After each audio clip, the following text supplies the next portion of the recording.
back in session. We are in session as the Board of Equalization, and we'll ask everyone that is going to participate in this hearing to stand, and the deputy clerk will swear you in. You solemnly swear that any testimony you're about to give shall be the truth, the whole truth, and nothing but the truth? Yes. Thank you. So this is a hearing of the Board of Equalization under Idaho Code 63-501. The Board of County Commissioners is required to convene as the BOE. We're here to determine market value under Idaho Code 63-205. All real, personal, and operating property subject to property taxation must be assessed annually at market value for assessment purposes as of 12:01 a.m. of the first day of January in the year in which such property taxes are levied.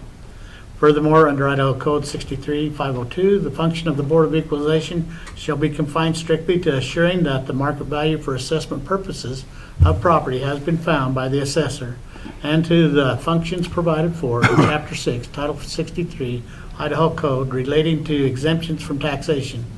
It is hereby made the duty of the Board of Equalization to enforce and compel a proper classification and assessment of all property required under the provisions of this title to be entered on the property rolls. And in so doing, the Board of Equalization shall examine the rolls and shall rise or cause to be raised or lower or cause to be lowered the assessment of any property which in the judgment of the Board has not been properly assessed. The taxpayer shall have the burden of proof in seeking affirmative relief to establish that the determination of the assessor is erroneous, including any determination of assessed value. A preponderance of the evidence shall suffice to sustain the burden of proof. We're here to discuss the market value of the property, the condition, state, and information that is relevant to this topic. This is fact and not conjecture or things that you may think. We're not here to discuss practices, past grievances, policy, personal income, or other issues. If you do not stick to the discussion as requested, your time will be reclaimed. So we're going to give the property owner 3 minutes, and then if there are questions, we'll answer the questions, and then we'll give the assessor table 3 minutes, and then if there are questions, we'll go ahead and answer them. And then there will be a discussion between the board. The rules are to be kind, direct all questions or comments directly to the board, the three of us. If your conduct is out of line, you will be warned, and if your conduct continues to be out of line, you will be asked to leave or escorted from the premises. So the white light will come on when your 3 minutes start right here. The yellow light comes on, that means you have a minute left. The red light goes on, and the buzzer goes off, and your time's up. Okay? Please introduce yourself, and then your time will begin. Okay, my name is Nicholas Rowe, and I'm just representing your County. So, this all started out as just an inquiry when I kind of got this. I noticed that it's 120,000, and I thought, well, I haven't seen anything in Pocatello ever for sale for 120,000. So that's where I started kind of looking. I wouldn't even have thought twice if it would have stayed the same or anything, but yeah. Then when I started pulling up comps. On Summit Drive, which is a bigger lot. It's got a great view. I would trade that lot in a heartbeat. And it sold for $50,000, and that was January of last year. As we all kind of know, the strong heart of the market was still January, February, March, and interest rates hit, and we've kind of seen a downward trend since then. And so that's where I've kind of come with the assessment that I would think that mine is worth less than the one on Summit. I did pull up the rest of the comps and submitted that. Well, I guess all the lots that have sold in Pocatello, the highest lot that sold in Pocatello is 105,000, and that's over here on Center Street. If you've ever been up there, those are even better views. So that's basically where I thought when I talked to these guys about this.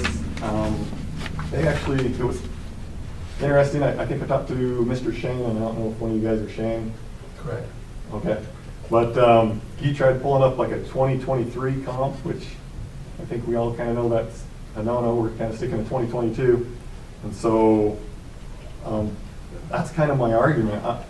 I was just strictly looking at the lot and the value, and maybe there's a different way or formula that they populate these things that I'm unaware of, but that's kind of where I'm coming from. Okay, thank you. Any questions? Okay, your 3 minutes begin now. Okay, he is correct, he did talk to me. Mr. Rose stated in his appeal that his primary concern is his land, which is what we're going over.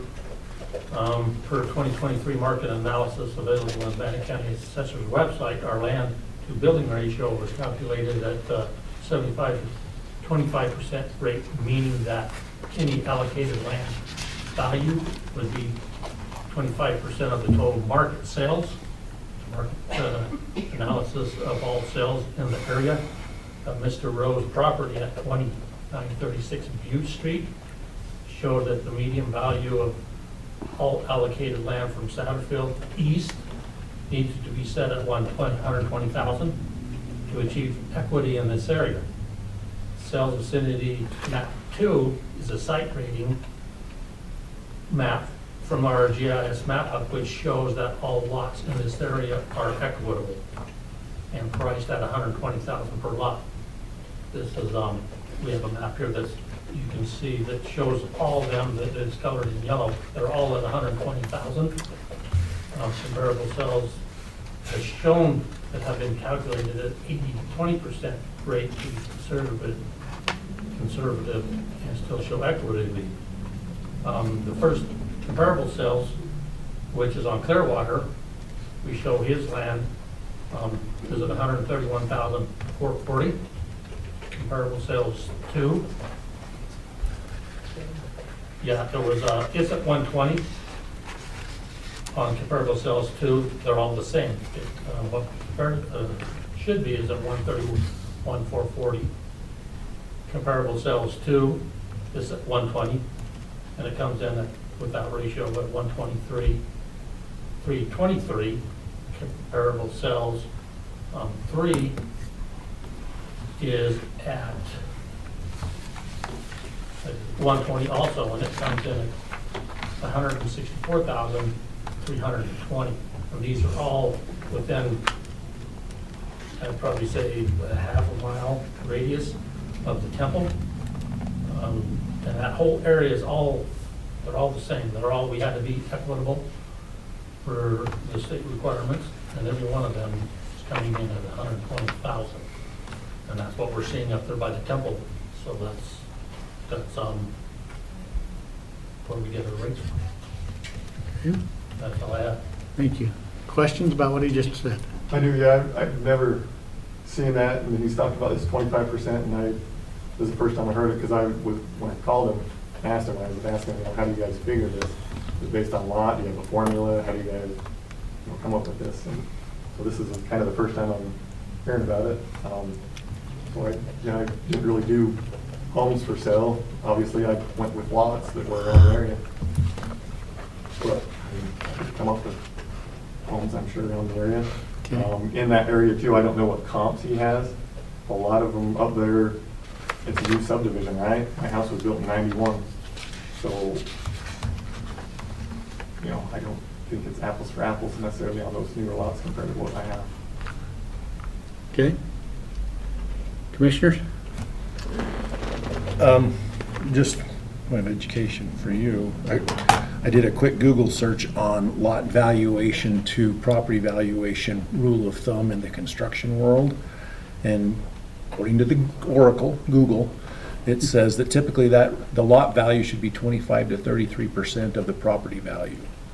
So if they're only assessing you at 20%, they're below a very conservative estimate as to what the property value is. And so if I look at some of the other homes that are currently on the market up there and apply that same formula, they are fair and equitable with where they've got your lot at based on that data. So I'm comfortable where we're at. But Commissioner? Can you explain this again? So you're getting ready to assess the values of certain properties, and I think you're doing it in a block, is that right? That's a market area. A market area. Yeah, and then we'll try to narrow it down to neighborhoods. And in this area, we had to break it up further because there was such a discrepancy between sales. Is that all the yellow ones on this map here? Yes. is a market area. No, that's a site rating. The market area, and that would include that entire area around the temple, the golf course, all the way down to Pocatello Creek Road, and all the way over to I-15. So that's a market area, so just that big corner. Okay, And in 2021, that's what we did, is applied it to those. But it was the sales that were occurring east of, what do they call it, east of Satterfield, were so much larger than the ones that we were finding in other areas that we had to separate them out so that they weren't influencing so you have that a, entire market area. So we Right. created these site ratings to separate those sales out. So we only looked at sales in that site rating. but you're getting sales of the entire, I mean, the house and the land. So you're getting one Find that price. We prefer land only, and in areas where it's developed or there are no public arm's length transactions, we have to use the allocated method if we can't find bare land sales in that same market area. So if there's a bare land sale, you're gonna use that to compare other bare land sales. Like in here, there were a few, and they were part of that analysis. And so that would somehow be factored into what you're doing for land that has a house on it? Correct. It would hold more weight than an allocated value would, but the bare land, they were part of the sales in there as well. There's a wide range of sales up there, of course, as you can see, that was one of them up there, but most of the bare land sales up there aren't open arm's length transactions, or weren't publicly listed, so they weren't used in the analysis, so we could only use the public information to do that. So there are other ones up there that are occurring that aren't public transactions that we couldn't use in the analysis that could probably influence it as well. Am I correct that the vast majority of sales that you looked at in the time period that you're allowed to consider them Right. have homes on them? The majority of these did, yes, in this Yeah. area. Further question? A motion? He has a question. Oh, I'm sorry. I don't know what you guys all think about this, but have you been up by the temple where, I mean, all those lots, they all had different prices, right? Because some had views, some are different. So like, even if they're generalizing one area, to me, I think that's pretty crazy, because I'm squished in between neighbors, right? Other people have an unobstructed view of the temple, of American Falls. I mean, I think we all know that you pay for a premium lot when you have a great view. And my house, it does not have a great view, so it's just weird that I'm grouped with these guys, you know what I mean? And my house it was built in 91. And then we're talking about 2022, 23. It's, I don't know, I just find it a little bizarre. And they can't go to every single lot and say, what's your view and what's this and that. And we don't have any pictures here. We don't have a preponderance of evidence that your lot is different from your neighbor's lot in view or anything else. So we can't make a judgment according to that. Correct. Just, that's what the proof is and the evidence that is presented before us at this time. And so, as been stated, they go through and they look at the whole area. And okay, this would be the value of the lots. I live in Ingham, and I went and looked at my neighborhood. And I have just under a half-acre lot. My neighbor has twice the size lot, and another one has 3 times the size lot, and we're all valued exactly the same. Because they can't come around, and I have another neighbor that just has a house almost on her lot. And so in a mass appraisal look like this is the most fair to everyone, and the non-time consuming to try to, I mean, once every 5 years, they should come look at your property. And then they could evaluate you, but they still have to go by the sales that are in the area to make a mass decision for how it's set up. Well, let me ask one more question here of you guys. When you get total adjusted sales price, that really should be in line with, if a home sold on January 1st, that was that home, that's what it should sell for. It would be, yeah.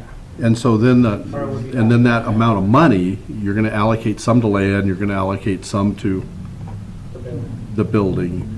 But the total adjusted sales price should match what that should have sold for on January 1. Am I correct? Correct, yeah. Yeah, and so I would just, you know, I mean, this isn't gonna be helpful for this particular case, but what I would say is, the property tax system is, I don't like it one bit. I don't know anybody that likes property tax. I don't like having a property tax system at all.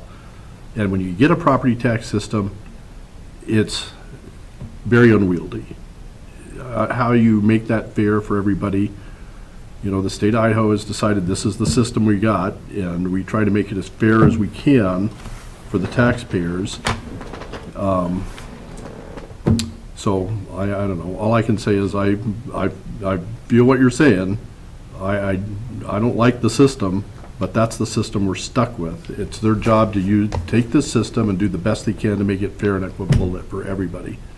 And if you look at the total price, if the total price is gonna end up as close as they can get it to what it really should have sold for on January 1, and they're doing that with everybody, that's probably as equitable as we're gonna get, is what I would say.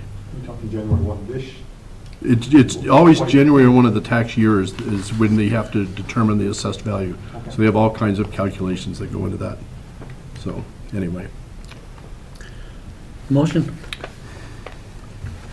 Well, without anything else, Mr. Chair, I'd make a motion that we uphold the assessed value. We have a motion. All in favor, say aye. Aye. So we upheld what the assessor did, and you will get a letter here in a couple of weeks. It's going What to about the come. wrong values though, right? Because I didn't know we were doing. Can I have another shot? Because I can pull up values before it came on This is what what was presented to us, and we had to go through what was presented today, right here. That was the appeal session is over, That was very misguided. but let me finish. Mhm. That you're gonna get a letter, it's gonna tell you exactly what happened. And if you don't agree with what happened here today, you have the ability to go to state and appeal to them, which is another step, and they'll look at it individually on your property, you'll be able to meet with them, and I've never been to one of them sessions, but you have that opportunity, or you have the opportunity to go to the district courts. So this isn't the end of your appeal system if you're not happy. You have the ability, after you get the letter from us saying what happened here.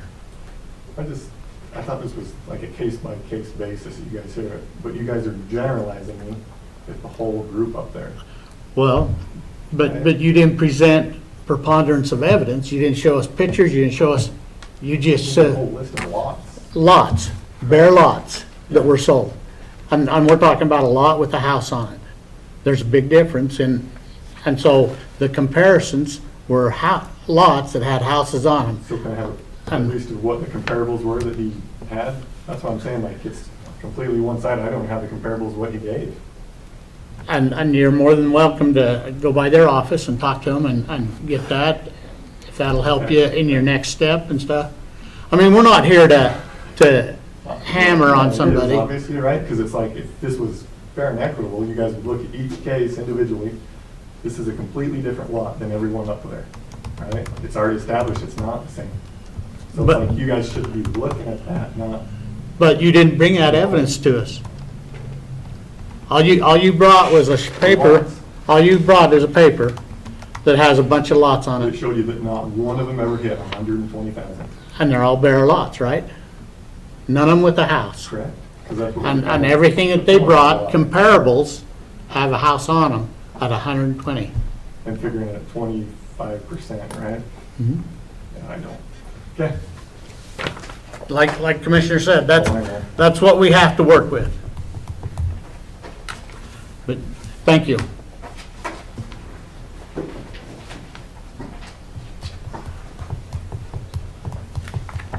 All right, the next one, nobody's here. This is one that comes before us very regularly. And honestly, I don't know what to do with it. Neither did we. It's a unique one. We did try to compare it, since it's being used as home, we compared it to other homes, but we were looking to see if we found other churches that sold it. That one is a union, so. Well, in the past, they brought some pictures and showed us what wasn't, you know, and things. There's nothing in their evidence this year at all. I mean, it is a substantial increase, but I just don't know. This one baffles me.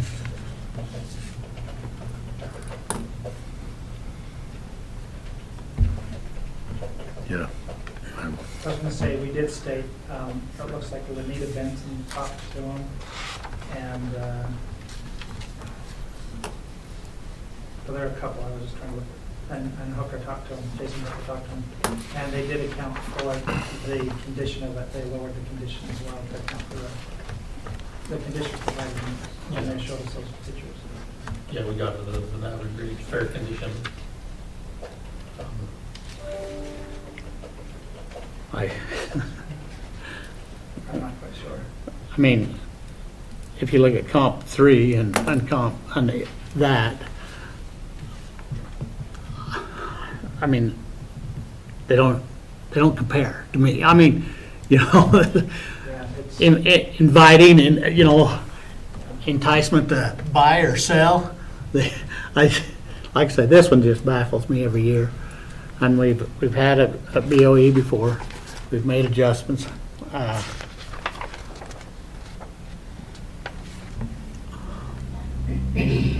Definitely the land value didn't do much.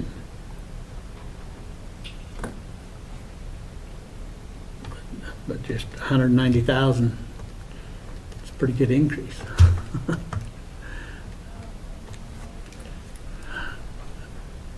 So I guess I'm asking anybody's feelings, anybody's thoughts. I mean, Well, like on this one, it is, like you said, it is a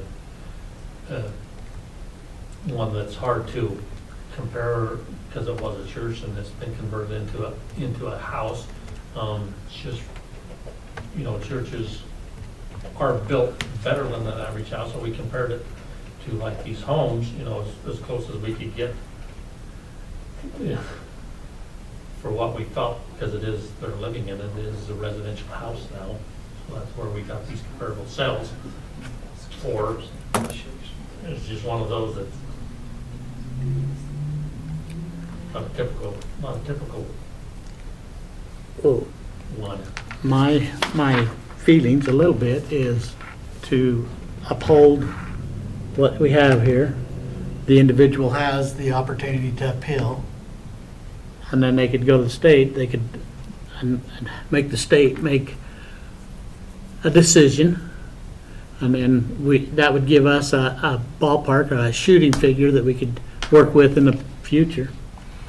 Well, yeah, they come to BOE every year, so this is, again, this is another one of those ones where we're dealing with the compression issue, but the type of property it is and its use.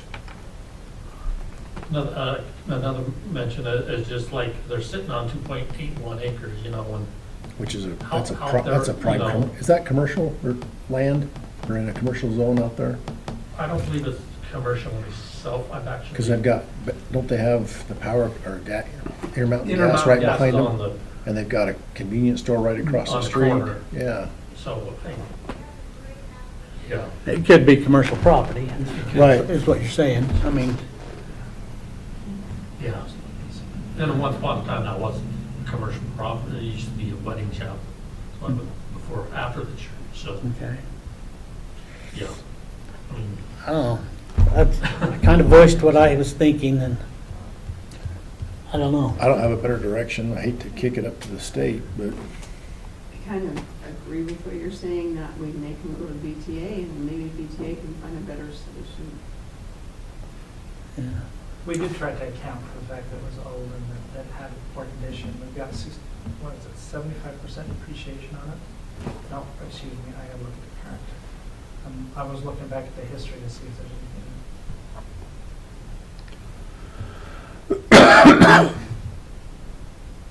Okay, So it's 55% depreciation, we've got it in fair condition. Note of the 40 building, 1, 2, 5 bed, 2 bath. So explain a little bit further, the 55% depreciation. Everything's put on a depreciation schedule mainly to account for the fact that it lowers in value over time. A typical home's lifespan is roughly 55 years. And if somebody's living in a home that's over 55 years, they've made adjustments or made repairs or upkeep to ensure that the house was still livable. The depreciation schedule is where over time the value is lowered over and over every year to account for the fact that it's getting older. But that doesn't mean that the value is 55% less than what it could be? No, that's Okay, like that's what I wanted to clarify. 55% less than if it were built today. Okay. Type thing. Yeah. So if it were one that was built today, we would consider it 55% less than that. Okay. Current, replacement cost new, I guess. Yeah. Okay. Mr. Chair, I would make a motion that we uphold the assessor's value on parcel number RPR 380-304-0302. We have a motion, all in favor say aye. Aye.